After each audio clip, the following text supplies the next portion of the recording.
দেখিয়ে দিয়েছিলেন। হজরত ইবনে আব্বাস রাদিয়াল্লাহু তাআলা আনহু বলেন, স্থান নির্বাচিত হওয়ার পরে পিতা পুত্র মিলে আরম্ভ করে দিলেন গৃহ নির্মাণের কাজ।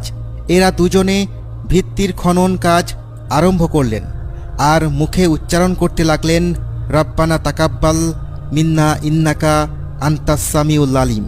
আর স্মরণ করো, ইব্রাহিম আলাইহিসসালাম ও ইসমাইল আলাইহিসসালাম যখন এই গৃহের প্রাচীর নির্মাণ করেছিল, তখন তারা দোয়া করে বলেছিল, হে আমাদের রব, আমাদের এই খেদমত কবুল করে নাও, তুমি সব কিছু শ্রবণকারী ও সব কিছু জ্ঞাত। হজরত ইব্রাহিম ও ইসমাইল আলাইহিসসালাম দুজনে মিলে ভিত্তির জন্য মাটি খনন করে ভিত্তির কাজ শুরু করে দিলেন। হজরত ইসমাইল আলাইহিসসালাম পাথর বয়ে আনতেন আর বৃদ্ধ ইব্রাহিম আলাইহিসসালাম নির্মাণ কাজ চালাতেন। হজরত আবদুল্লাহ ইবনে আব্বাস রাদিয়াল্লাহু তাআলা আনহু